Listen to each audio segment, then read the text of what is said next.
So, shall we begin with just a brief overview of those typical paradigms? Do we want to start each episode this way, or do we want to just skip that now that we've done a whole episode devoted to it and reviewed them at the beginning of the previous episode? Yeah, I think we don't need to repeat that too much now that we're into the process of actually going through them one by one. So just to point out that today it's really going to be focused on neuroscience as an explanatory concern of psychedelia. Because it occurred to me that some of the things that we're calling paradigms are not really paradigms. I'm not sure that's the right word for them in the context of what they really are. It's more like the things that the modern pop psychedelia crowd finds important and relevant to talk about in terms of psychedelics, but they're not all necessarily paradigms. Certainly the New Age thing clearly comes across like a paradigm, but neuroscience, I'm not so sure. It's a indicator of a broader underlying paradigm, which is the concept of materialism or physicalism.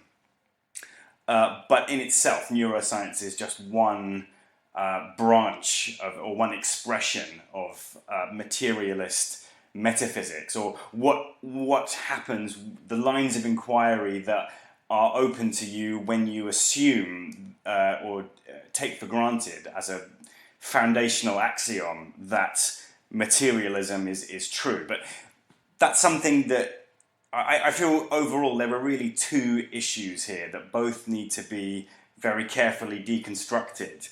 The first one is the whole concept of neuroscience in light of this one particular scientist, especially Robin Carhart-Harris, who we've talked a lot about, and he's very present, he's very much in the media spotlight at the moment all over the world, and the politics of that, the meaning of neuroscience, what his whole experimentation is all about, and what he is saying about it, and that kind of thing.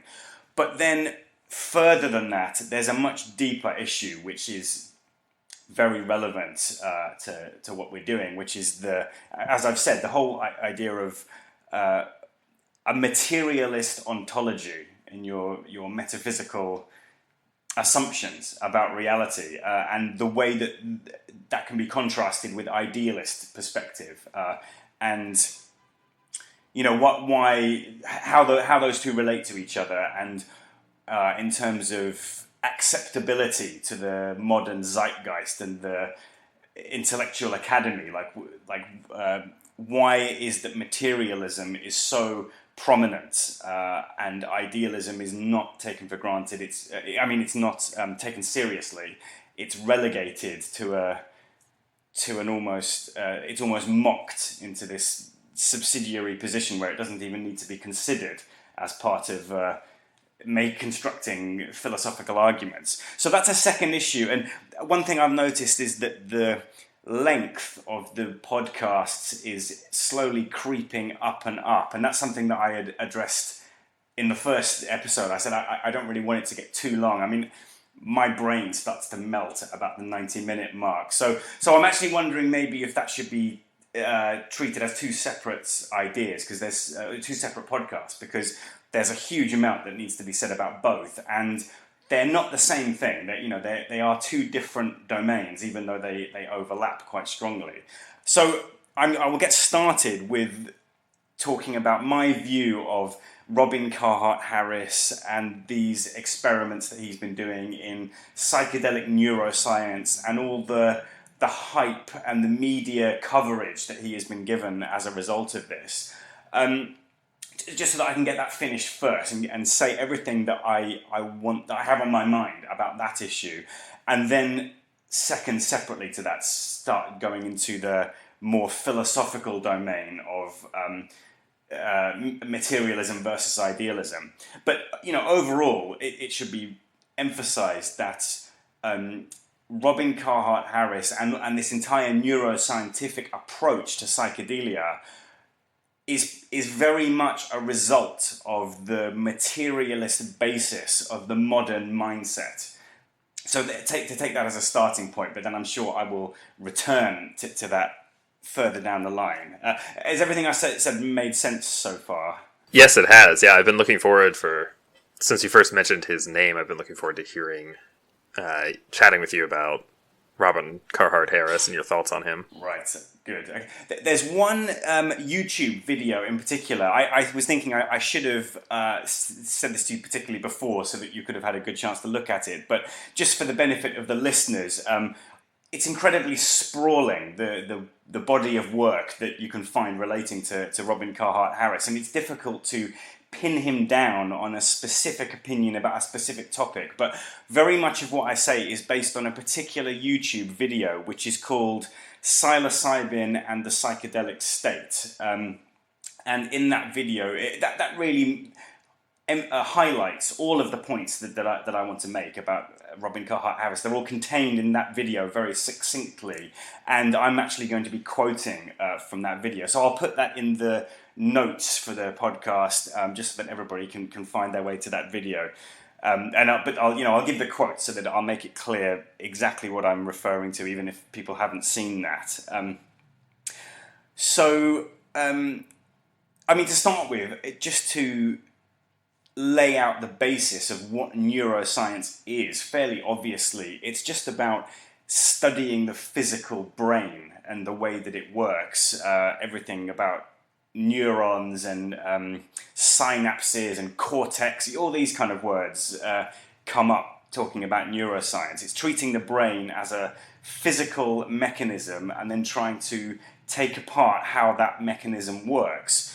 And Robin Carhart-Harris has taken that to a new level by specifically looking at the physical brain when it is under the influence of psychedelic drugs. So far he's done psilocybin, and more recently he's done LSD studies. So the main instrument that he uses is called an MRI scanner. That's magnetic resonance something scanner, and it's an enormous machine that you put, like a whole person goes into it, and it's got some kind of spinning magnetic torus which takes some kind of scan of the brain while it's actually doing what it does, while it's inside a living, breathing human being who, in some cases, is tripping on drugs. Trying to get a physical picture of what's going on in the brain in various situations with some kind of scanner. And I don't really know any kind of detail about how that scanner works, although I do have some criticism on the basis of the experimental data that Carhart-Harris is able to actually present about what these MRI scanners have discovered and what information he's drawing from these results. Overall, I need to say, I'm adopting an ultra-critical stance towards Carhart-Harris and his research, and I really hope that I can explain why that is, because I've tried to... This is, again, so much the energy of this comes from trying to explain this to various people in various forums and getting the sense that I'm not successful. And what I'm up against is a real kind of... People are enthralled by this kind of research. I think I used the expression in a previous recording about putting all eggs into one basket, in the sense that the Western scientific worldview has pinned all of its hopes on being able to discover the way that consciousness works by looking at brains in scanners and taking brains apart, looking at neurons, that kind of thing. So there's a lot riding on this, and I think that the people really want this to be relevant and explanatory. But my conclusion, having looked at this in some depth over a number of years, is that it has zero explanatory power, really, and it's really dishonest. To be honest, it's not. There's a lot of sly rhetorical tactics that are employed in the way that this research is presented that I feel give a misleading picture of what is actually coming out of it. And in terms of the way that you and I think, in terms of the ego death theory paradigm, the structure of thinking that has created, I believe that Carhart-Harris's research has zero explanatory power, which is not to say that you couldn't, in principle, derive some kind of meaningful, relevant results from doing this kind of research, looking at people's brains.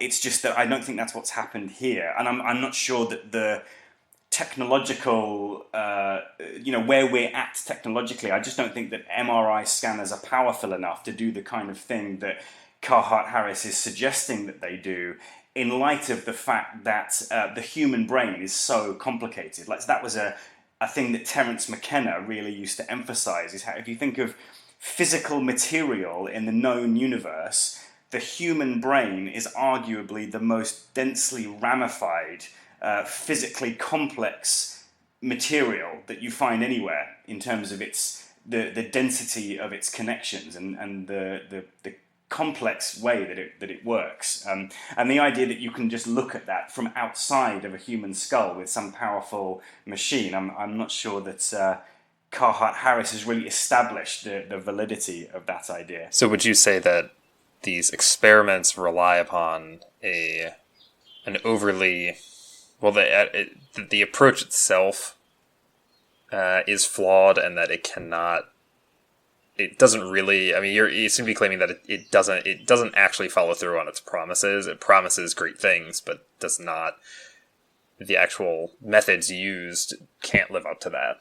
Exactly, yeah. It promises to explain certain things. Like in the immediate sense, it promises to explain psychedelic experiencing and how it is that by a certain physical interaction of drugs in brain chemistry results in this certain kind of very profound, very noteworthy experience. And it doesn't live up to that. But then further on from that, it also, neuroscience more broadly claims that it will be able to explain consciousness in general. And I mean, it's not just that I would deny that is the case. I think that it has to be pointed out that very promise is, it's promissory, right? It's based on something in the future. Neuroscientists are not saying that they presently understand consciousness, but they're saying, give us enough money and enough tools and enough time, and we will one day be able to present you with a grand unified theory of how brain and mind are related to each other. So they're not even making that claim in the present, but they are saying fairly explicitly that the potential is at least there, but that the technological complexity of our scanners and our, the ways that we can manipulate and look at brains are not sufficiently advanced yet. And the MRI scanner is very much the modern kind of milestone of where we're at in terms of neuroscientific in terms of tools of neuroscience. The MRI scanner is touted as the grand tool of modern neuroscience, but it's still very, you still don't get an exact kind of microscopic representation of what's going on in a brain by looking at a scan from an MRI scanner. And to get any kind of deeper understanding of the brain, you've got to cut open a skull and cut it apart with scalpel blades and look at it under microscopes and that kind of thing. But obviously by that point the person is dead and so you see the methodological limitation, right? Yes, I just wanted to interject that that image that you just came to of what you would most like, I don't know, what maybe a neuroscientist would most like to do is be able to study someone who's dead. Although that doesn't help them observe people in the present, but that's kind of you can't get to that information fully in people until something so invasive as cutting their skull open. And I think that it's kind of indicative of the limitation in the approach this kind of scanning the brain approach in general, or thinking that it can answer questions about consciousness and self and things like that, but is that it doesn't involve the subjective experience of the individual person who's undergoing that scan. It doesn't really speak to them. They might have some sort of input. They might be asking them questions, but it doesn't. It can't get to that. No, I'm glad you mentioned that, because that was something that I only noticed quite recently, is that he's looking at the brains of these people, but he's not asking them what they're experiencing.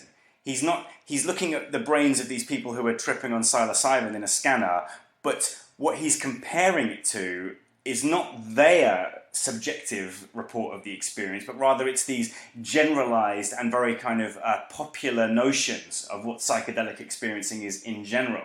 And I mean, in that sense, he gets it quite right. I don't think he uses the standard set of cognitive vocabulary to talk about tripping. So he'll talk about the Huxleyan kind of filtering, cognitive reducing valve type idea, and also I'm not sure if he uses the word dissociation like Michael Hoffman does, but he gets pretty close to talking about dissociation.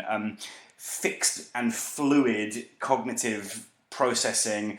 He talks about mental representation, that kind of thing. But he's not talking to the subjects of the experiments, which I think is what you were getting at there. It's not... The whole aim of science is to be ultra objective, and subjective language is not it's not really appropriate in scientific discourse. They're trying to eliminate subjectivity. That's really almost overall project of science, is to eliminate subjectivity and come up with a purely objective account of all phenomena. Right.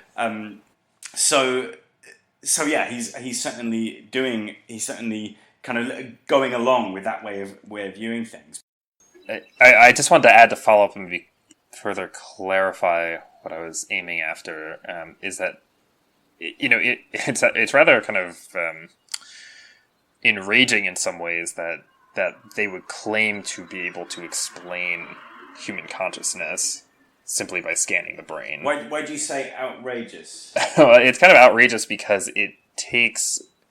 I'm just imagining that model of society in which we live in now, where responsibility is kind of saying, well, you can't figure out for yourself what your own consciousness is like. You've got to, take part in take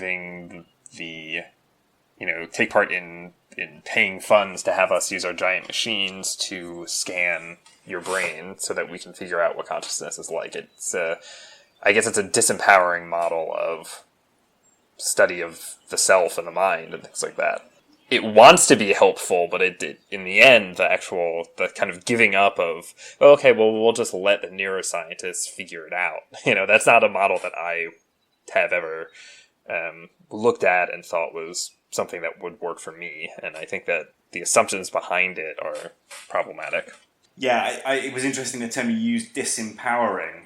Actually, I think I'll return to that issue. There's another level as well. I think that part of what Carhart-Harris is saying is the implicit idea that this neuroscientific data is too complex for mere mortals who are not neuroscientists to understand. So we need these popular characters like Carhart-Harris to translate it downwards for the hoi polloi that don't really understand. So there is an element of scientific elitism, and it all relates to that, the idea of disempowering people to be able to trust themselves to find out subjectively how consciousness works. Mm-hmm. So I mentioned about, I think it's dishonest, and there's these sly rhetorical tactics at play in this kind of work. And I think that the main, to sum up really what Carhart-Harris is doing that is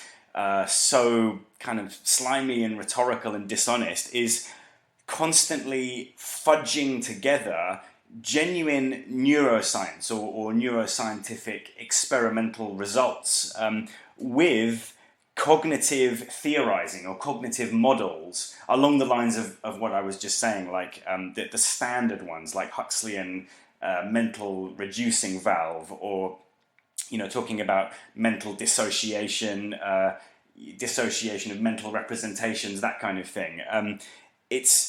He'll be talking about the neuroscience, and then he'll switch to talking about these cognitive models in one sentence.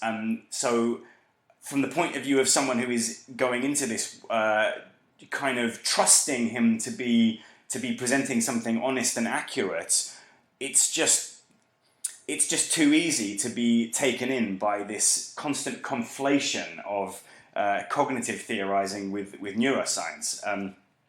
And I tried to explain that in a previous episode, and I'm not sure that I quite explained it well, but I'll have another stab at trying to explain what I mean by that. So the experimental results, really what they come down to, what they amount to when he shows it to the public, is just blobs on a picture of a brain. Really, that's what you get from an MRI scanner. I mean, now I know that if a neuroscientist is listening to that, they would want to shoot me for grossly oversimplifying their profession. But hey, I'm talking as a layman, not a neuroscientist. That's what I see, is just pictures of very indistinct blobs. And then it's like, look at this blob. This is the blob of a person who's not tripping. And now look at this slightly but indistinctly different blob. Well, this is the brain under the influence of psilocybin.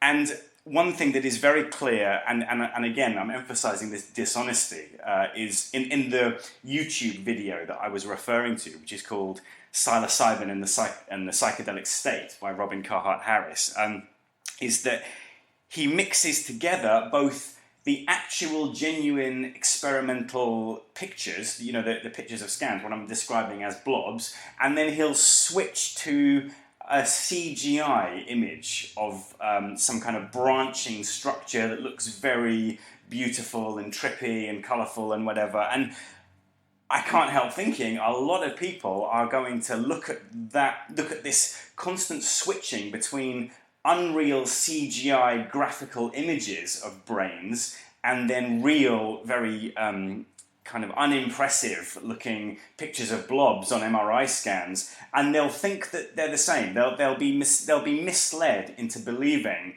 that these CGI, these very impressive looking complex CGI scans, are actually real images. So yeah, I mean, again, I'm starting to get into the realm of kind of, maybe that's unwarranted accusation, but I'm just kind of trying to imagine what someone might think in being introduced to all this, who is not coming at it with the critical glare that I'm looking at it with. I wanted to say that I noticed something similar while I was reviewing some of the publications, popular news publications regarding that went around in April, I think, about the LSD study, which they have recently, right, which he and his team have recently been publishing a number of articles based around, and there's an article in The Guardian on April 11th, just for listeners, if you want to go check it, maybe we'll put the link in. LSD's impact on the brain revealed in groundbreaking images is the title. And I couldn't help but chuckle when you were saying this about blobs, because I noticed, if you scroll down that page and look at one of the images, it shows that one of the images is of a contrast between the placebo brain scans and the LSD brain scans. I've got it in front of me right now. And it struck me that there is no indication of what this means. The image does not. There's a scale on the image on the right side, labeled Z, I think, but there's no indication, and some numbers, but there is no indication what those numbers refer to.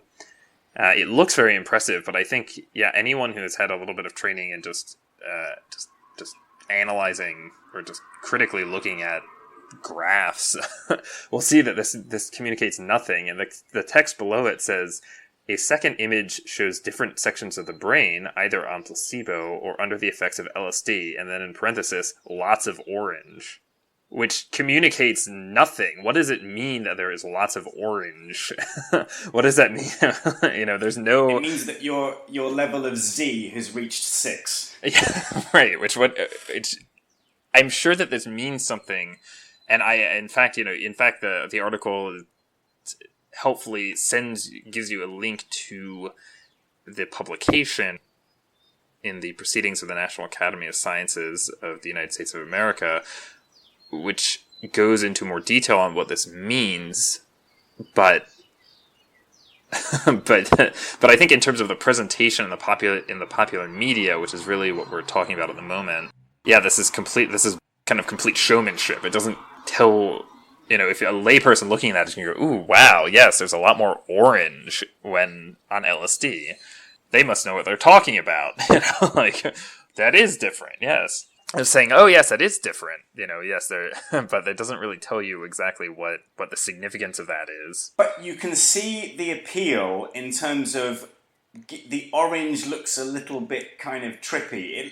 If you didn't have placebo and LSD written above, and you were asking which do you think is the LSD one, you would probably say the orange one because it looks like there's something fiery and trippy going on there, right? So it's like that simplistic image appeals to your intuitions about what ought to be going on, that there ought to be. So there's a major underlying assumption here which needs to be spelled out, which is that the neurochemistry and let's say the degree of activity and interestingness of the neurochemistry ought to be more under the influence of LSD than it is not under the influence of LSD. And I think that's what is coming across in that diagram, is that it's trying to suggest, look, there's something much more interesting and orange going on in the brain compared to this boring grey coloured brain of a non-tripper. So even the colour, isn't that so kind of, the fact that tripping is associated with seeing colours. And then here you have a diagram that seems to suggest to the layperson that even something that's going on in the brain is colourful. So I've been talking about this rhetorical strategy of fudging together cognitive theorizing with actual neuroscience, and I think that the main way that you can sum up the thrust of that and what that's really trying to say is it's purporting to explain psychedelic experiencing purely in terms of neurochemistry, and furthermore, it seems to be suggesting that the psychedelic neurochemistry ought to reflect and be describable in the same kind of language that the cognitive structure, they're talking about the cognitive phenomenology would do. So in just the same way as you can say, yeah, a person, when they're tripping, they'll see crazy, trippy colours, and then a scan of the brain looks more crazy and trippy when you're on LSD. Do you see what I mean? So they're mixing together two very different domains of, let's say, metaphysics, in terms of the mind-body problem and mental consciousness on the one hand and physical material on the other hand, and they are trying to conflate them together and say, really, it's just down to the neurochemistry. That's the basis of it. Yes. And that really, the reason you see trippy patterns when you're tripping is because there's trippy patterns in your brain. And look, here's a diagram that proves that. Along the same line, actually, in the paragraphs just above and below that image, I wanted to point out there's a very similar effect going on in terms of the language of unified brain and ego dissolution, which you mentioned before. He uses vocabulary, or there's vocabulary associated with this realm of neuroscience and LSD scanning the brain, that kind of perks up my my ego death sensors, but it turns out to be a kind of wash in the end. It doesn't really pay off. But anyway, the point is that there's this assumption that because some parts of the brain, some areas of the brain are more show themselves to be more connected in some way, while other parts show themselves to be less connected in some way, that this maps onto the cognitive experience of self-disintegration and sense of oneness that can be experienced in the LSD state. And so there's a similar mechanism as what you were saying in their thinking, a similar assumption in their thinking, that the experiencing is just a function of the brain chemistry. Yes, and you see how close what you were just saying comes to the like Michael Hoffman's idea of cognitive dissociation. He's talking about loosening of networks to explain tripping, whereas Hoffman would say it's dissociation of mental construct networks. So it's like he's trying to bring that idea of loosening cognitive association networks into the physical realm. Yes, yeah, that seems to be the case. And just saying, well, look, people all typically report these things on LSD, and so here's seeming proof of how that works. But I think that there's kind of a quick, it doesn't always follow that. He seems to be saying that because some connections become stronger and others become less strong in the brain, that this then leads to the experiences of what the popular article calls self-disintegration and sense of oneness, which is similar to what you were saying about the colors. Yeah, exactly. And he brings in certain terms that come from neuroscience, such as talking of hubs in the brain. He frequently makes reference to the idea of a hub which unifies information. It takes information from different sensory inputs and whatever, and it unifies them into one location. And he names specifically a thing called the posterior cingulate cortex, because that lends it a real neuroscientific validity that he's actually naming a part of the brain. And then he seems to identify that with what he calls hubs, and also one of the major explanatory principles he uses is called the default mode network. Now, this is a key example of where he's taking something which is essentially cognitive theorizing or modeling, and he's trying to imply that there's a physical structure that directly correlates with this cognitive structure. So he's saying the default mode network is a hub in the brain, and it's identical to the posterior cingulate cortex. So he's fudging together cognitive with neurophysical. Oh, I see. So this default mode network is simply a theory drawn from cognitive science. As far as I can tell, but you wouldn't think that from listening to the way Carhart-Harris talks about it. You would think that it was a real thing, but I'm very skeptical of that, and I don't see any evidence that they've really identified it, in some specific way as a specific structure in the brain, although he clearly seems to be directly implying that. And that, I think, is one of the major dishonest points about this, is that you would come away thinking that the default mode network is a physical thing. And furthermore, I think there's a major identification of the default mode network with the ego part of the brain. So, I mean, neurophysicists would love it if it was so easy to map the two together that you could say, okay, there's this thing called the default mode network, which is basically equivalent to the ego part of the brain, the part of the brain that functions as an egoic center of agency or center of awareness, or whatever your concept of ego might be. And then when you experience something like ego dissolution or ego disintegration, as far as I know, he never employs the term ego death, but he does say disintegration, dissolution.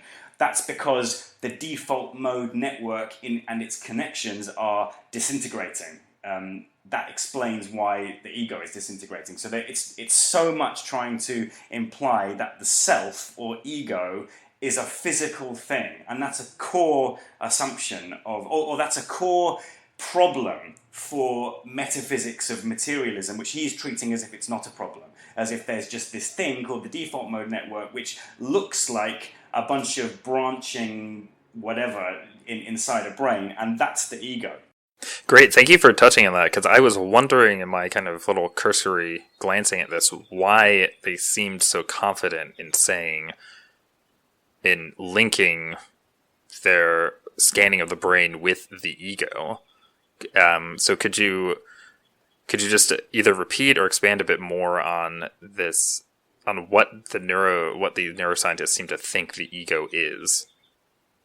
When they talk of the ego and ego disintegration, what specifically? I mean, where are they getting that from? Why do they think that you may have just explained this well, but I'm just asking you to kind of dwell upon it for a moment. I think it comes down to this word hub, which again, he puts so much emphasis on. The default mode network is a hub. I mean, one thing to point out is that he's not an ego death theorist. He's not talking about ego as a center of agency, really. That might come into it, but he certainly wouldn't say what Michael Hoffman says, which is that ego is first and foremost fundamentally to be considered as an agent or a center of agency, an agency mechanism in the mind or the brain or whatever. So his concept of ego is different, but it's, I guess, to characterize it in terms of a hub, it's where distinct data inputs are integrated into one. It gives you the sense of being a one whole person, as opposed to being... So, for example, there's all these different inputs. You've got the input coming in from your eyes, giving you a visual picture. You've got the input coming in from your ears and your thoughts, and all these diverse range of things that make up the patchwork or mosaic of human experience, but they all are joined together to make one person. And the hub, the default mode network functioning as the ego, is the place where they are all joined together to give the sense that they all belong to the same person. So ego is the sense of sameness, the sense of unity. I'm one person, even though I've got multiple senses. They're all being collated into the same place, and that is me. Right? Does that make sense? Yes. So they're basing this on the structures of the brain as revealed by neuroscience scanning. Oh, no. No. That's right. That's what I think they would love everybody to think. That's what I think they imply very strongly without quite ever making the claim directly, because it would be a fraudulent claim. Like, again, it's the idea that neuroscience just hasn't come far enough to be able to really comprehensively map out a living, metabolizing human brain. So actually, you're saying you're under the impression that this idea of default mode network comes from neurophysical results, MRI scans, that kind of thing. I would be more inclined to say the default mode network is just the modern, trendy, cognitive model. It doesn't come from any neurophysical thing. It comes from modeling cognition. And that's what I was really doing when I was trying to explain in my own words what the default network is. I was doing cognitive modeling. I was saying, look, there's all these different sensory inputs, and they seem to be united. My experience as a person seems to be that I'm able to hear things, see things, think things, but all being the same person. So yeah, they want people to think, and the CGI images in that video clearly indicate when he talks about default mode network, he's on one side of the screen, and then on the other side of the screen there's an enormous CGI picture of not a brain, but of some kind of internal structure inside a brain that just looks like a maze of tubes or connections or something like that. It looks almost like what you might expect to find inside a computer, but it's clearly intended to look like the inside of a brain. So I just want to interject on that model. One of your points too is that CGI image is just a guess, but it is being presented implicitly as fact. It's just a guess of exactly what the function is. It's certainly not a guess in terms of the actual structuring of the brain, because they certainly have been able to look at brains and cut them apart, and that's all the information that we have about things like neurons and synapses and different parts of the brain. They come from dissecting brains of people, which people have been doing that for centuries. But to actually be able to specify how these various structures work inside a living brain to that level of detail, like when you're talking about how a tripping works, that strikes me as it certainly is a guess when it comes to pairing up the cognitive models with the physical structures. Now, I'm not a neuroscientist, and I would be prepared to be proven wrong about that, but I certainly don't see Carhart-Harris trying to prove that, trying to demonstrate how the idea of a default mode network as the ego hub of the brain comes from, in any ways, based on neurophysics. Right. So what you're pointing out is an unexplained leap from this structuring that they have discovered to the phenomenon of having consciousness, the phenomenon of having the sense of having a self and of being an ego. That there's an unexplained leap that they're making. Am I understanding your point? Yeah, I mean, I characterized it earlier. I mean, you could call it an unexplained leap, but I characterized it as an unjustified fudging together or conflation of neurophysics with cognitive science or cognitive modeling, I should say specifically. But yeah, you could say it's. He doesn't argue the case that this particular structure that was found in the brain is, has been demonstrated to be the ego function. It's just very kind of hasty generalizations based on pictures of the brain and then cognitive models. And people have only been talking about the default mode network for a few years. That's a very recent term in the vocabulary of neuroscience, as far as I know, and it's become hugely popular and accepted as a good explanatory principle, and so it's very heavily employed. But I don't see that they have established rigorously that they've exactly got it right, and that's what that particular structure in the brain is even doing. Right. Okay. Because it seems to me that there's this. I mean, you say fudging together. Yeah, it seems to me that there's no. I mean, that they can't. I mean, this is maybe a larger issue with just the whole practice of brain scanning, is that it can't then take into account a person's kind of subjectively lived world experience, world line, we might say in our ego death terminology. It can't take that into account. Right.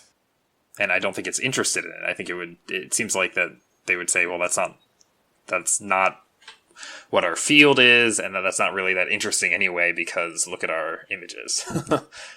Exactly. They're trying to say that the main item of interest is the images, and they're trying to divorce away the interest of the cognitive theories. That he doesn't really go into any detail of analysis with these cognitive theories, like talking in any great depth about things like cognitive dissociation, representation, filtering, reducing valves. He just uses them in a fairly superficial way of, look, this is the given terminology for talking about psychedelic experiences. This, in a general sense, is what people experience when they trip. So yeah, it doesn't matter from that point of view what a particular person experiences, to the extent that I don't think they even thought to ask the experimental subjects what they experienced, or if they did, that was not included as part of the result. All that they were showing is what was going on in the brain. Yeah, I got curious about this, what you just described about, where do these ideas come from that this in this study? Because they say that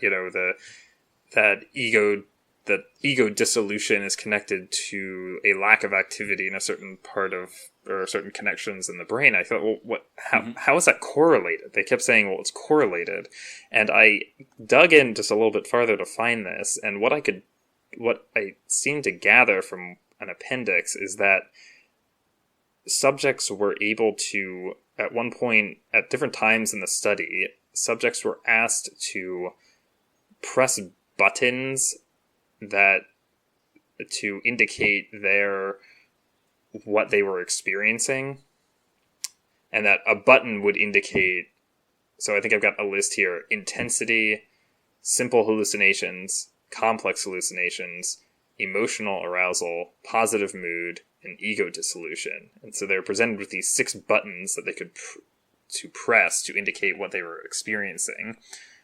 So there's a certain level of trying to pull the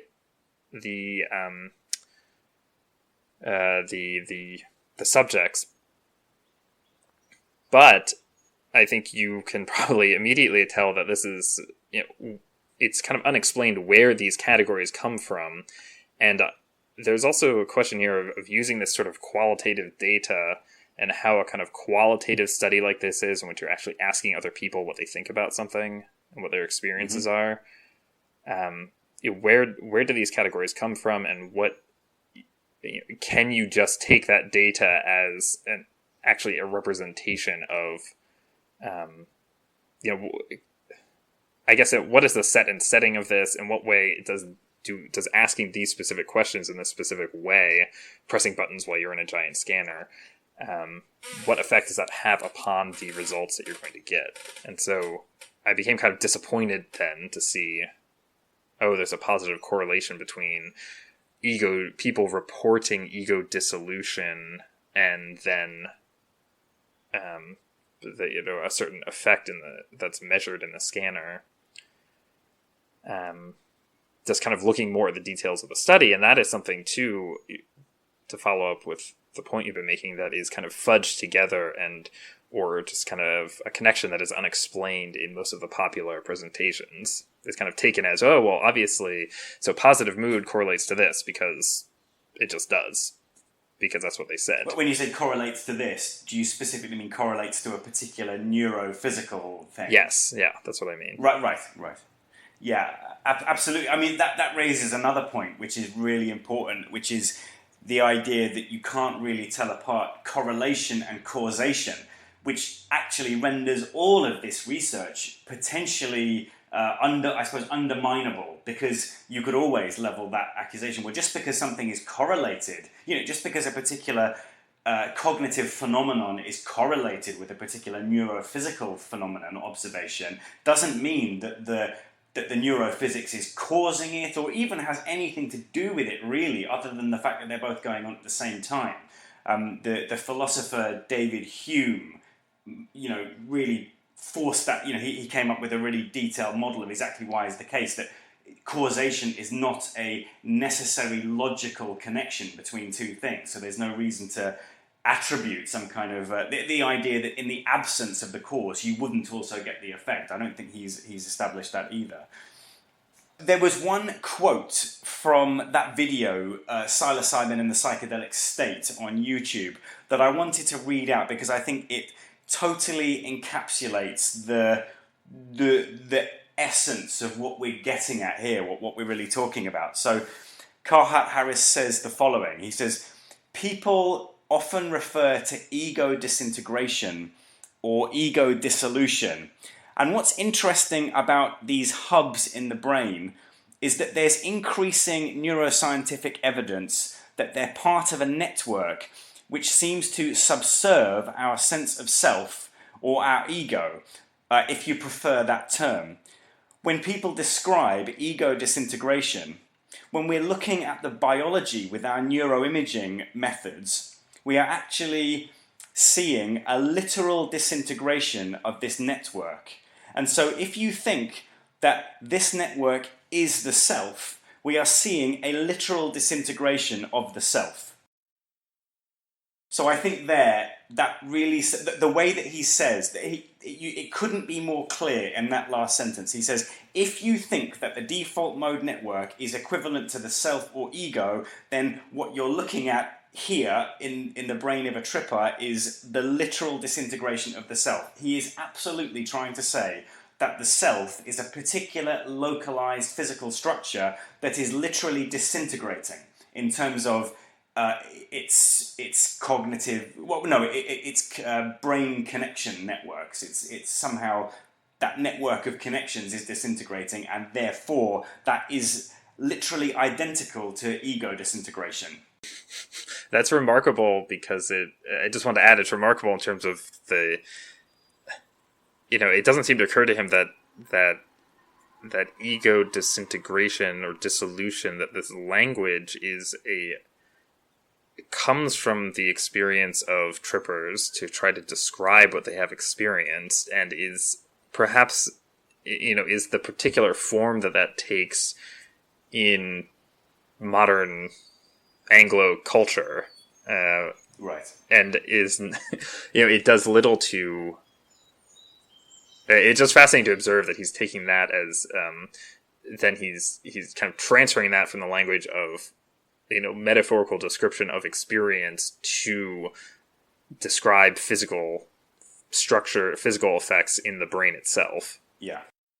And the way that he uses the word literal twice there, really to emphasize the literality of this, really resonates with the concerns of the ego death theory, I think, even in a quite a distant way. You're talking about religious literalism. I think you could almost talk about materialist literalism in a similar way to religious literalism per ego death theory. That's a great point. Yeah. I mean, that quote it's so well serves to explain where Carhart-Harris is coming from in his thinking that I think I might want to return to that quote in a separate subsequent conversation about the philosophy of mind, body, materialism, and idealism, because it's equally it really highlights a lot in that field, that discussion as well. So I think I will refer to that separately, but for now I'm just really referring to it in the context of the explanatory power and the relevance of neuroscience in addressing psychedelia. So yeah, I think I will come back to that. Okay, I think I've covered most of what I wanted to say.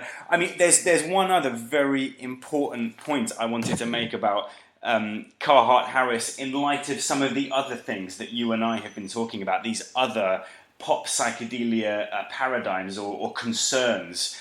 And because it links very much to another paradigm that we'll end up talking in more detail about one day, which is the psychotherapy paradigm. Great, yeah. It almost we're almost forced to, based upon the way it's presented in the press and in their publications. Why do you say that? What is it about the way? Oh, I mean, I found myself over my little dabblings into the publications surrounding Carhart-Harris and his work, I found myself kind of rolling my eyes at the kind of the frequency which the psychotherapy kind of concerns came up. Like, oh, there's the token statement that has to be in every news article about the use of psychedelics. That they could be useful for therapy. And I think it's part of the overall project of trying to justify the expense and the time that is being devoted to this field of study. In one sense, which I will expand on at a later point, it's justified in terms of the way that it entrenches, or it helps to entrench the physicalist, materialist paradigm in people's thinking by just glossing over all of these unstated implicit assumptions about what the relevance of neuroscience ought to be for explaining the cognitive phenomenology of the psychedelic experience. But then in a separate way, I think they're trying to justify this concern, these experiments, in terms of the more utilitarian model, which is the kind of thing that maps, Rick Doblin, those kind of, the psychotherapy paradigm is totally entrenched in and familiar with. So again, coming from that video, psilocybin and the psychedelic state, there's one part towards the end where Carhart-Harris clearly states that he doesn't endorse the recreational use of psychedelics. So in amongst all of this very forward-looking, full-throttle examination of what psychedelics do to the brain, he suddenly has to give a kind of disclaimer at the end and say, but kids, don't try this at home. And I wanted to read out a specific quote which really brings to mind the whole... We've talked about it previously, about the way that psychotherapy and mental health care wants to take psychedelics for itself and only have them, so you can only use psychedelics if you're being, therapized in some kind of professional setting. So anyway, this is the quote from that video. Carhart-Harris says, "If recreational use was all done in a controlled and mediated way, perhaps if people could go to centers or organized places where they could have a psychedelic experience mediated in the right way, even if they aren't psychologically unwell, I think there would be a case for that. But the key thing is that the experience has to be mediated properly." And I think that's somewhat ominous, the way that he talks about mediating an experience, a psychedelic experience having to be mediated properly, it brings to mind this whole prohibitionist compliance aspect of the psychotherapy paradigm, that they want to essentially keep psychedelics illegal and off limits for what Carhart-Harris refers to as recreational use, but at the same time reserve it for some kind of qualified professional setting where it's all registered and they have complete control over it. So he certainly seems to endorse that way of looking at things, and I wonder if that has something to do with maybe funding channels or communication that he's had with players in the psychotherapy scene. Well, I don't want to get into some kind of conspiracy theory about that, but I wonder about the conversations that have been had behind the scenes about what are the ethical ramifications of putting psychedelic neuroscience so strongly into the public eye. I think that is an extremely relevant point that fits in very well with what you're saying about how all this is presented to people. And, I think we in our podcast, in a lot of ways we view ourselves as deconstructing these typical presentations and trying to, for ourselves and for any listeners to discuss make them aware of what are the implicit assumptions or even explicit ones that are being that these different presentations in the public are trading in. And this to me is one of the most pernicious ones that is very much related to the psychotherapy paradigm, that I've seen it a number of times in MAPS's the Rick Doblin's association, the MAPS association. I've seen it a number of times recently talking about how, we had this great thing in the 60s, but then the recreational aspect got out of hand. And actually, I'm starting to quote here because it's right in front of me. Another Guardian article from April of 2015 called "Is LSD About to Return to Polite Society?" And this seems to be a kind of coming out party article for this research. And this is coming from Amanda Fielding. Oh, yes. Okay. Yeah. Head of the Beckley Foundation. And listeners in the UK are probably more familiar with this than I ever was. Who herself was... Amanda Fielding is I just say about Amanda Fielding, she's really amazing in certain ways. She's like an aging hippie aristocrat, which is quite a unusual combination. She's got all the elements of a hippie and all the elements of an aristocrat. And she's massively interested in psychedelic drugs, and she's obviously got a lot of money and enthusiasm, and I think that she's one of the major sources of funding for this neuroscientific research. It's often said it seems to be Imperial University and the Beckley Foundation, which is Amanda Fielding's organisation. Those are the two major financial players behind all of this. So she's a very important figure. Yes, and her that article, it's fascinating to me as a kind of first learning about her. The kind of, as you say, this aging hippie but aristocrat. She is kind of descendant of Charles II and the Habsburgs and things like that, and then was in the 60s, like many people, was interested in experimenting with, exploring consciousness using chemicals. And anyway, so the quote, but she goes on to say, in the 60s, the recreational aspect got out of hand. I'm quoting from the article now, from her in the article. I think people like Timothy Leary did a lot of damage. There was a backlash, and the reputation of these drugs was much worse than it should have been. The harm was thoroughly exaggerated, but it left a long trail of anti-LSD feeling. And what I'm pushing against, and have been pushing against more and more, is this sense that recreational use caused a backlash and kind of caused a bad reputation for these drugs. Right. Which to me is extremely slimy, and it really makes my blood boil in a lot of ways. Because it's like, it is blaming users for the current state of prohibition. That is the implication. Right. That drug users are to blame for for the current state of prohibition. Now she name drops Leary, who is always a go-to punching bag in these cases. That Leary was a popularizer and he did a lot of damage, etc., etc. It's so familiar. This is so well trodden. She's certainly not the first person to express these exact opinions. No, that's right. And I think it's more that I've just become more aware of this habit, this habitual way of talking in all popular news media about LSD. Right.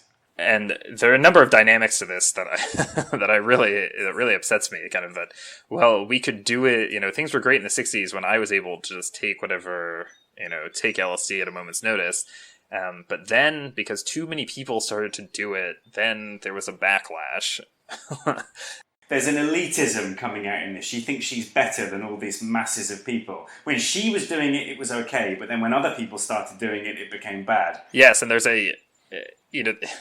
really looking at this, it becomes a game to me in observing the dance that people have to go through under the conditions of prohibition. Now, things are loosening up, it's true, but there's still this absurd dance that people have to go through. Self-censorship dance. Self-censorship, yes. And so I wonder, I agree with you what you were saying. I mean, you said you didn't want to get into conspiracy theories about the funding and conversations, but it does seem that to succeed in popular press, in academic discourse at the moment, you have to talk this way. You have to say that it's not for recreational use, that it is to be only for therapeutic use, and maybe now we're starting to see you can maybe potentially introduce the idea that people who don't need it, so to speak, for a diagnosed psychiatric condition could take it under the right sort of supervision.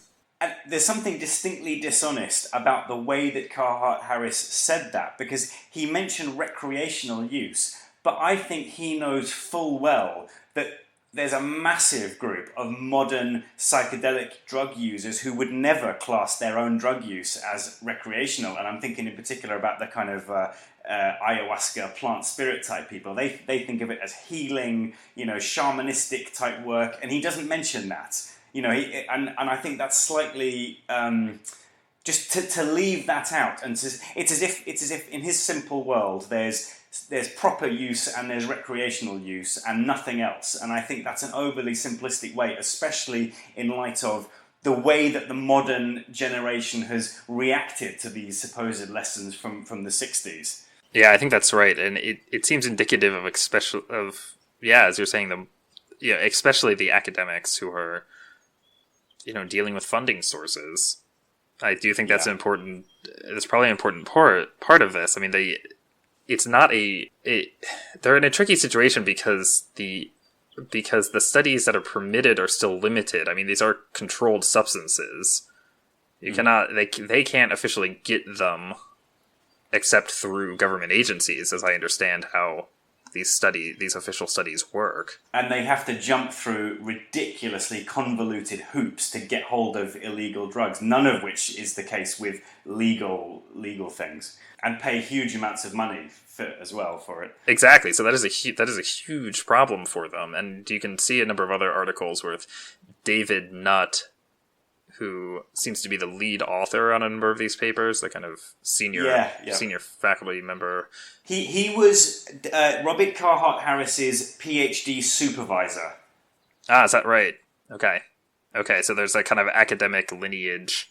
Exactly, and I definitely, there's very important things need to be said about David Nutt in a separate conversation when we come to address the issue of drug policy reform. There's some really important things that David Nutt highlight, because he, apart from being a highly successful professor of neuroscience, he used to work for the government as their drugs advisor, and he was very famously sacked from his job because he said that MDMA was safer than riding a horse, and the government didn't like that, and he was in this top position in government of advising them about drug policy, and he was speaking against the prohibitionist status quo by pointing out something like that, and he got sacked. And there's more to it than that, and that's something I'll come back to, but he's a very important player too, and he took Robin Carhart-Harris under his wing. I've almost suspected sometimes as if it's almost his personal vendetta, and Robin Carhart-Harris is a pawn in David Nutt's game, getting back at the government for publicly humiliating him. But again, this is conspiracy theory territory. So whether it's explicit or explicit plan or not, that still seems possible. I mean, it seems that David Nutt, as you're saying, knows firsthand the consequences of speaking out. And he is, experienced at navigating, being a public figure, being a public scientist.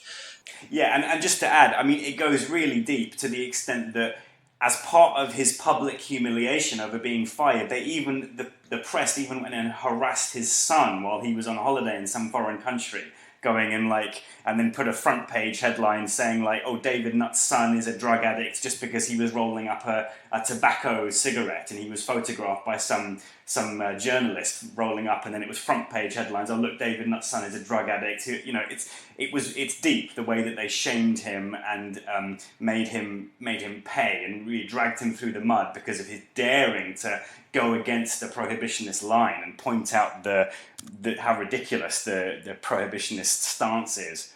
Yeah, it's insidious. And so in certain ways I'm sympathetic with their situation. But there are nonetheless a number of things to criticize, because they are in some ways they probably view themselves as doing the best they can in this situation, and that they are advancing studies, and they are advancing, perhaps helping to free up, give good precedent that there is good studies can be done on using LSD, psilocybin, etc. So we can afford to be a bit positive about that. I feel I've been very negative, but in a positive sense, there is something to be said for the fact that they have broken through this wall of obstacles and obstructions, and they have been very consistent about doing that. There's nothing wrong with that. It's just that the assumptions they employ are what is at fault, I think, rather than their motivations. I agree, and I think that there are... It's vastly important because, as we've mentioned before, these aren't neutral. This isn't a neutral topic, because what they're working with are controlled illegal substances possession for which is, in our cultures constitutes jail time, in some other cultures constitutes a death penalty. What they then say about them is extremely important. The way that they characterize them in the popular media is extremely important. It's not kind of a neutral substance or something that is freely available to everyone, like, I don't know, a Tylenol or something like that, something of not much relevance. So the way that LSD and psilocybin are characterized in these articles that they publish matters a great deal because of their controlled status. Yeah, it's a very politically charged thing for scientists to be involved in. I guess one thing that struck me too is that this air of that the articles have an air of providing real scientific evidence for things that have already been observed and reported about the LSD and psilocybin experiences. Right. You mean like these basic phenomenological points? Yes, that they're how visual hallucinations work, for example, or visual distortion. So I use hallucination because that's their language. They're trying to give it a physical correlate. Yes, and so it has the air of well, now we're proving where that comes from. And I think that something you touched on is that our culture is generally obsessed with a scientific sheen on everything and a scientific evidence, quote unquote. Right. And so everything has to come out of a scientific laboratory and have that sheen of, well, now we have evidence that in fact LSD causes visual distortions, and that, now we know from, what parts of the brain the mind draws upon to create those visual distortions. But it seems to me the main criticism that you've been making is that they should really wake up to theorizing and get beyond this. It's almost like, okay, well, who cares? What relevance does that have to the person who is tripping? And I think that's kind of been our focus throughout, is what relevance do these theories have for the person who is in the intense altered state? There's little, they're studying this from the outside. They are outsiders studying, or dabblers at best, studying beginners or studying 1 or 2 sessions. Or they are trying to shape the experience in a certain way, such as the therapists. And because it just occurred to me, I don't think there's any mention in all of this correlation of world model transformation, because that would require multiple sessions of neuroscanning to establish something like that. That would be a lot more complicated. Yes, yeah, it would. How do you even measure that? How do you do that? That's something that happens over usually a series of sessions combined with study. It would amount to saying, here's an MRI scan of a brain which hasn't tripped and which still uses the possibilist assumption framework, and now look, here's an MRI scan of a brain of a fully matured psychedelic initiate who understands eternalism. That would be, if you could do that, that would be a good research, a good line of inquiry to go down. But the cognitive points that Carhart-Harris uses are all very static. They don't involve long-term transformation or kind of personality transformation. It's all about what happens in the confines of a particular psychedelic experience. Yeah, that's a great point. They don't... there's no sense of a long-term engagement with the substances and what effect does that have on the brain. I suppose even that question isn't that necessarily that interesting to me. I guess I'm still kind of struggling to understand the hoopla about the brain scanning. It's not something in my... I guess I'm struggling to see the relevance of having scans of the brain. I understand that it's relevant for scientists who are trying to understand and to create a physical picture of the brain and how the brain works, but I don't see how it is relevant for... and maybe this is obvious to other people who are interested in neuroscience, but I don't see how it's relevant to the subjective experiencing when you're tripping out. Like, what does it help me to know that, my default mode network is dissolving, when I'm in the, in the intense altered state and facing a control loss threat and things like that. That doesn't help me in any way. And that really helps to set it apart from the concerns of the ego death theory, because what Michael Hoffman is offering, like one of the major points that he's offering, is a practical way of navigating control loss experience. There's no mention of that in Carhart-Harris, of any kind of practical relevance for a tripper at all. So it comes from a very different set of concerns.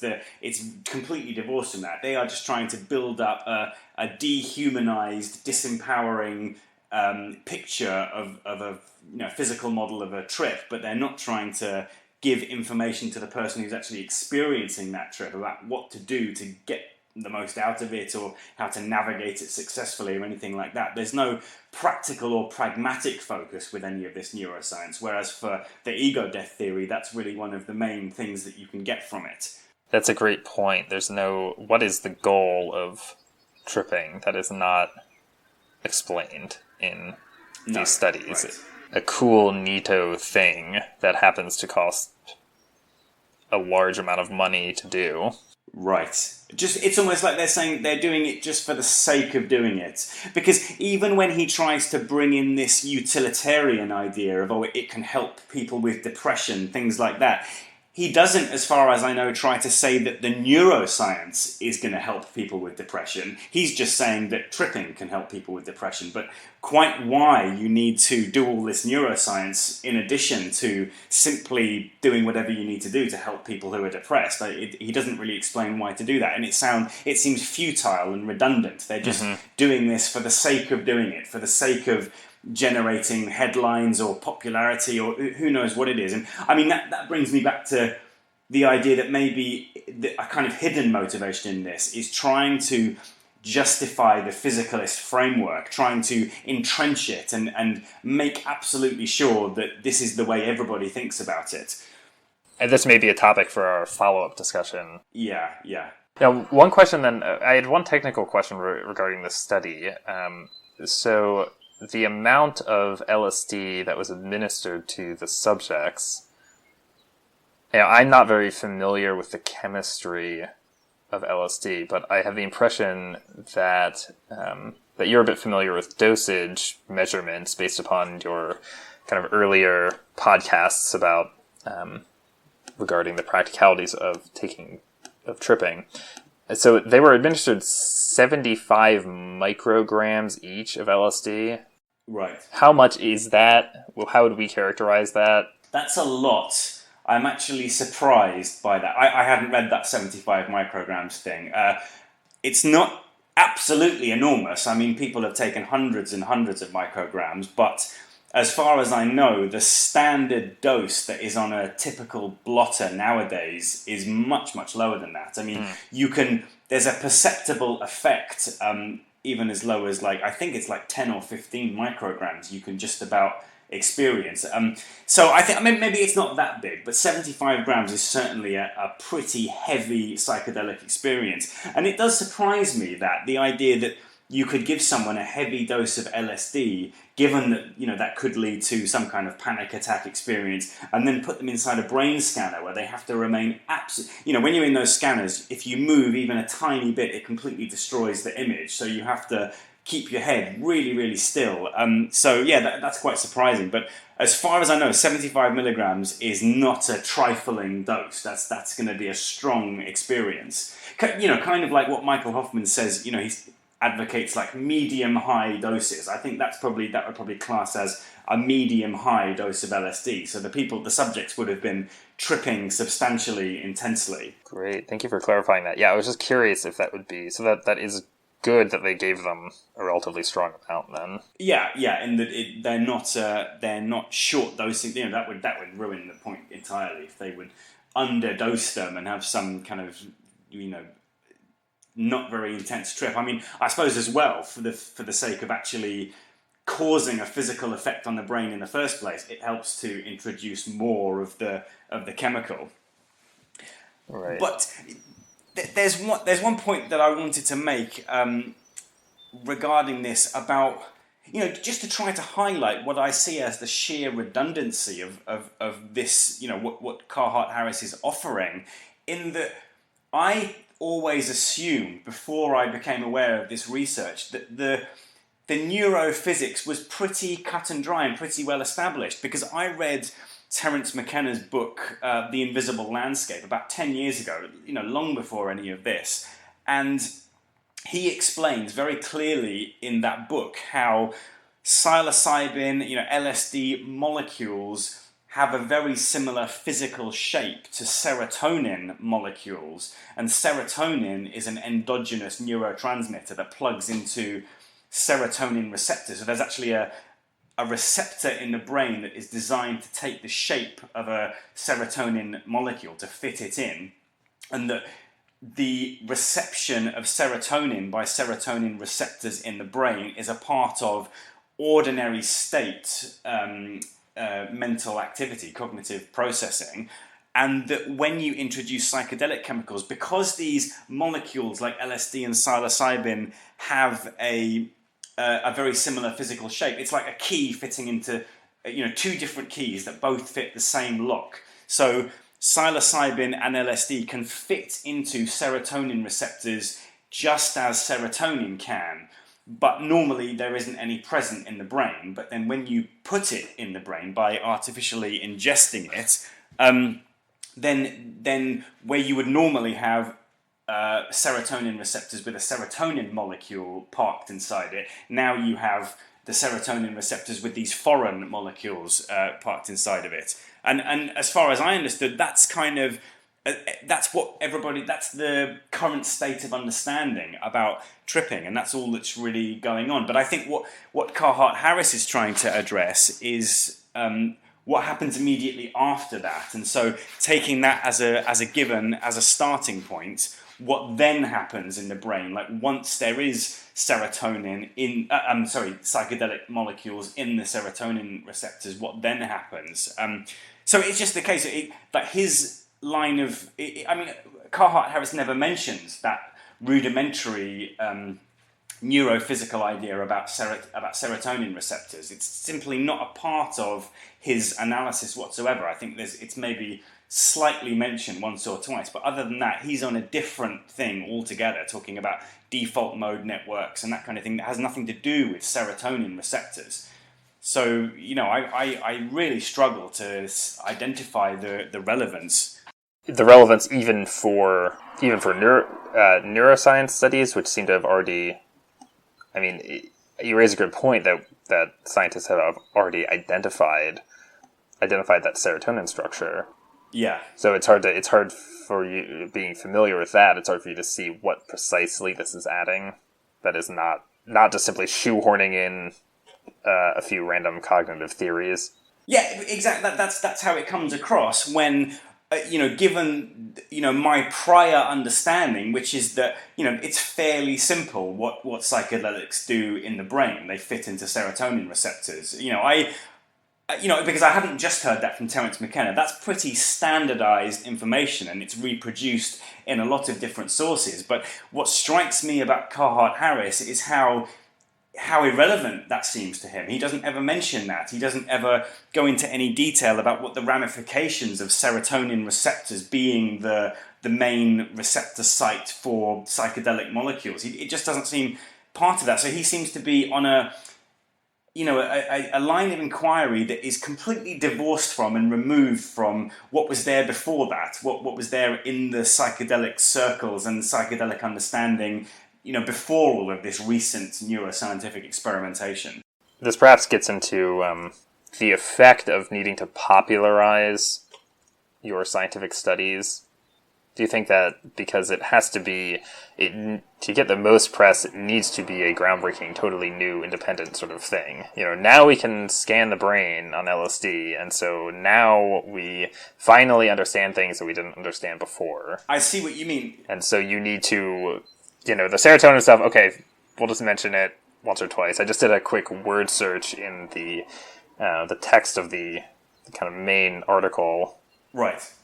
And serotonin appears, but simply just in the introduction, as LSD is a potent serotonergic hallucinogen, and then its effects are thought to be mediated by serotonin receptor, but it doesn't engage with that scholarship. It just kind of states it and moves on.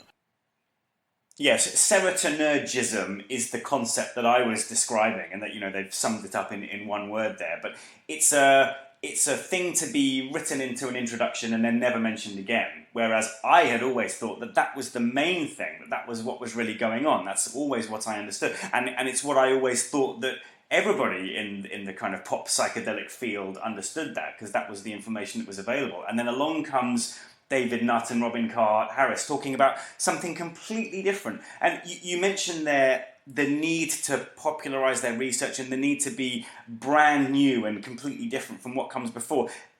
I'm not sure if it's that. It might be more about it has to fit in with what is trendy and current, because that whole talk of default mode network and hubs in the brain predates all of this psychedelic neuroscience, but not by very much. So people started talking about, cognitive scientists and neuroscientists started talking about the brain in terms of default mode networks very recently, and then Carhart-Harris and David Nutt have seen that, have kind of use that to ride, as a vehicle to ride, to use it as a framework to employ in order to do this neuroscientific research around psychedelics. So I think it's more about the fact that in order to be acceptable and popular, it had to mention default mode networks. That just seems to be the uber trendy concept in neuroscience at the moment. So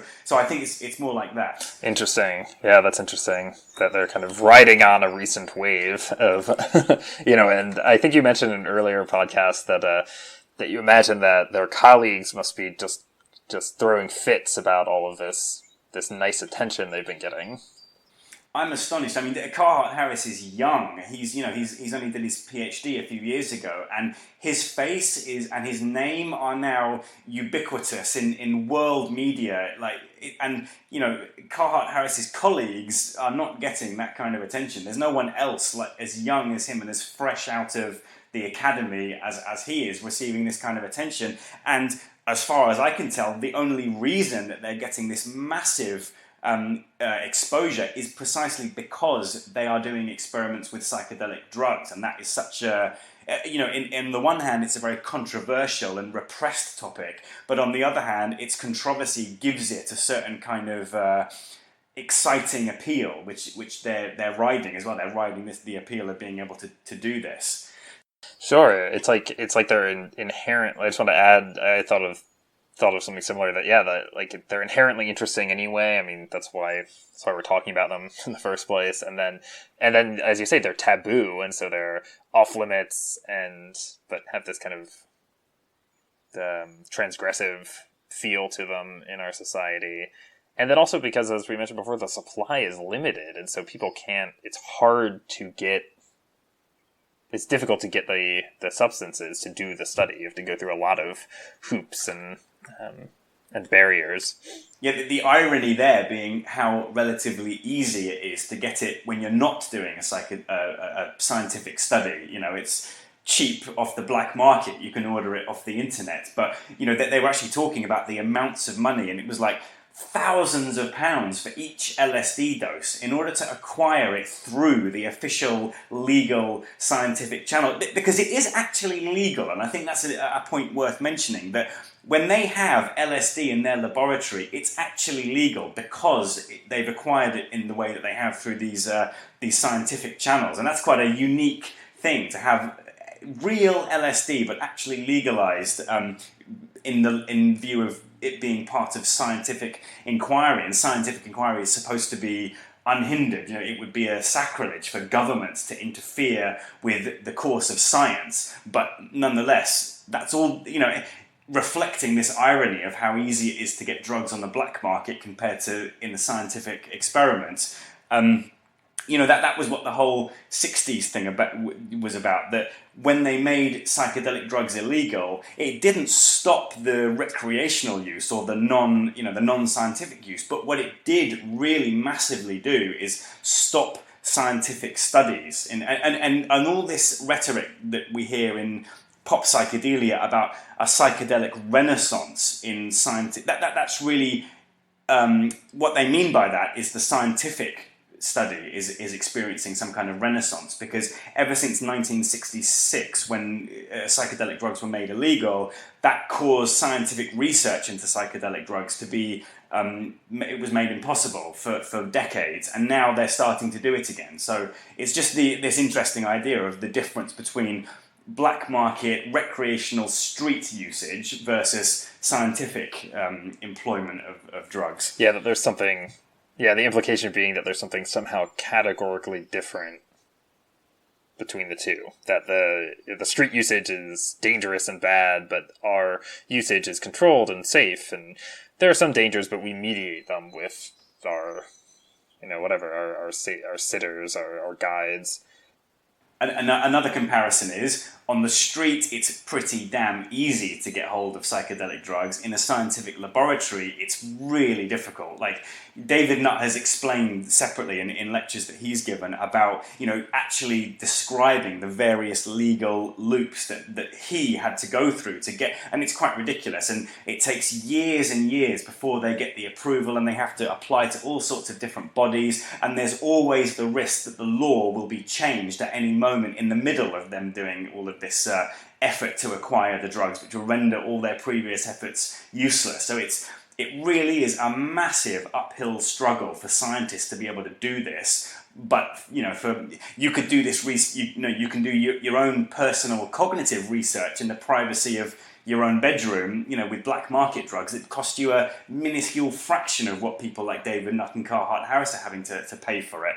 But I suppose the counter side of that is that they don't risk a knock on the door by the police, whereas the street users do. So it's all balanced. It's true, and so perhaps that sheer amount of difficulty in getting the drugs too, it plays a role in the need to, you must popularize it. This can't all be for, just publishing your nice, quiet journal article in your academic publication. You've got to make a splash. And it is quite funny that what you're saying, Carhart-Harris's popularity, just in browsing around, seeing his image, and, he's like, clearly has been groomed to do this. I think what you're saying about Nutt kind of being his dissertation advisor and his, grooming him to play the game, He's this kind of like dashing young scientist. There's some I'm just chuckling remembering there's a few glamour shots of him in a lab coat doing something with a vial. Yeah, he has a very marketable face. He speaks very nicely, and he has a very pleasant looking face. He's almost like a poster boy for this kind of psychedelic neuroscience, and he fits that role really well. So I think we're just to, it sounds like we're really summarizing the effects of, the effects of prohibition and people trying to survive, people trying to advance their careers under prohibition. Now, this isn't necessarily just self-serving, but that can't help but shape it seems that it can't help but shape the research that they're doing. Prohibition, keeps the supply limited, officially controlled, only permits certain sorts of studies to be done. In the past, my impression is that you could only get substances to do studies on addiction. Oh, right, okay. That at least in the US was true, that in the 80s, 90s, that substances were given out if you were doing it under the model of studying addiction. People who are advocates of repressing drugs because they are addictive have a vast, have literature to draw upon to make that claim, no matter how wrong-headed those studies may be. And so it just seems in recent years there's been a slight loosening up, but everything is done under, a neuroscience brain scanning can kind of get past the guards because it is, well, I don't know why. In certain ways it seems trendy, it seems cool to be able to scan the brain. It has the air of hard science and physicalism, which I think will lead into our the part 2 of this. And then you can throw in the required language about therapeutic use. Yeah, and he also talks about it specifically as a treatment for depression, which is quite similar to talking about it in reference to addiction. Yeah, it seems that people as Western cultures are more accepting of depression.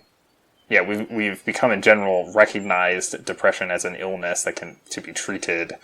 And in fact, in that video that I've been talking about, Carhart-Harris goes on at quite length about how depression is such a serious illness. It's one of the leading causes of disability. It causes great financial loss for businesses, that kind of thing. So really trying to hype up this idea that depression is a really serious thing. Therefore, it's really justified to look at these drugs as a means of treating depression. Mm-hmm. Mm-hmm.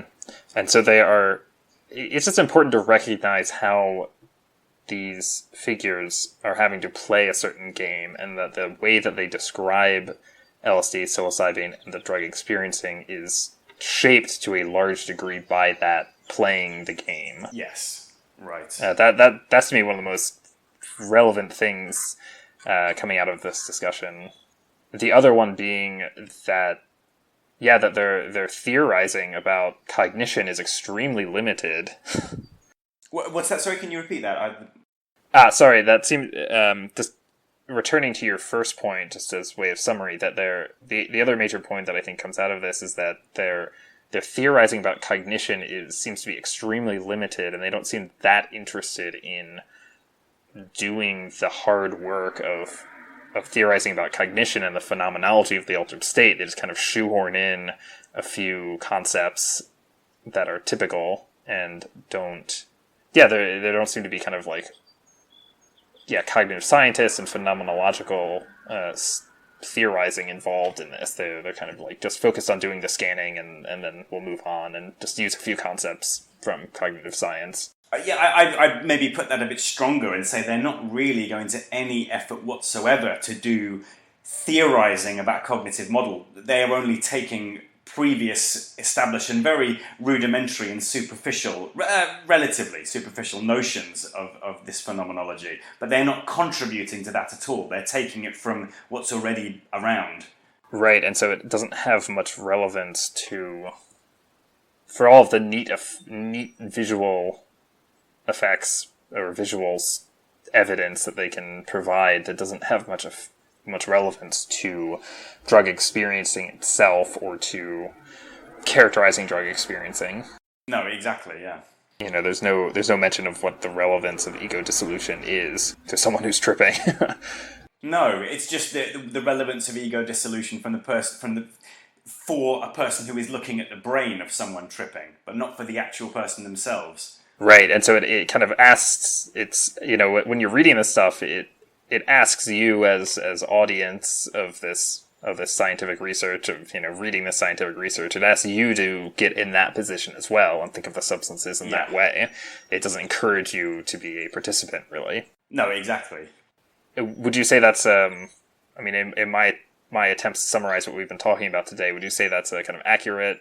Have I got what your points are about Carhart-Harris, at least on this side, before we get into the philosophical background to all of this? Yeah, it's like I said at the beginning, I have a quite a strong sense of frustration about this whole thing, about how I see it one way and yet the zeitgeist seems to see it quite a different way, and I wanted to really explain why I feel so negatively about the relevance and explanatory power of Carhart-Harris's research, and I've very much felt that you have reflected that back to me, that you've taken that on board, and you basically agree with my assessment of that, that's the outcome I wanted to achieve. So I think we've done this. We've done that first crucial part, and we're now in a position to move on to this further development of all these ideas, which is materialism and idealism. And I think a point about that is that Michael Hoffman really puts very little emphasis on that, because he's so much more concerned with looking within yourself and finding the cognitive agent, ego, and there's much less emphasis on looking outwards and finding physical things, including other people's brains. Right? He's not so concerned with that. But there's one article on his website called "The Bubble of Simulation," which is very much concerned with what the next recording is going to be about physicalism and idealism. But in general, it's not a very big area of concern for Michael Hoffman. Neither is neuroscience. But I think that we've explained why in exposing this view of Carhart-Harris's research. We've kind of explained why neuroscience really hasn't been a very big topic of concern for ego death theory, and that he doesn't really mention it at all. I think that's right. I'm remembering now. One time I recall reading, in Michael's typical way, I think he describes neuroscience as kind of the pretender to the throne. Oh, right. There's something similar to that. That neuroscience is this new development, kind of new sheen on things that is trying to displace cognitive science. But is really just kind of a pretender. Right. And that article, The Bubble Simulation, I think is a very early writing of his. Oh, okay. It certainly seems quite different from many of his other writings. It's very popularly accessible, and I think it was published in, was it Salvia magazine or something? I think it was published in... Yeah, well, we'll look at this, but I think we should direct our listeners to look at that article in preparation, I guess, for our next podcast. And perhaps the sections of the Ego Death main article that fall under the heading the dissociative cognitive state. Oh, yes, absolutely. I think that would be relevant, because that is the ego death theory that summarizes the approach typical of the ego death theory to these topics of consciousness and mind. And in reference to where I'm coming from, there's a very, very important paper by a philosopher called Frank Jackson. He's still alive now, a modern academic philosopher. And the paper's called What Mary Didn't Know. And I've written about this on Michael Hoffman's ego death group. Sometimes he makes the ego death group so that people can contribute to it other than himself. And I've written one essay about this, about Frank Jackson, the philosopher, and how this paper, What Mary Didn't Know, looks like a metaphor for psychedelic transformation, but actually it's, its academic significance is that it's the defining paper of the modern understanding of the metaphysical mind-body problem, or the debate between materialism and idealism. You can't avoid that paper if you're trying to look at that subject in an academic setting. So I'm going to be referring to that. So yeah, these kind of things are all going to be relevant to the next recording, and it might be worth listeners just having a look at that. But anyway, I'll certainly explain in as much detail as I can what they're all about anyway, and what Michael Hoffman is saying about cognitive science, that kind of thing, in the next recording.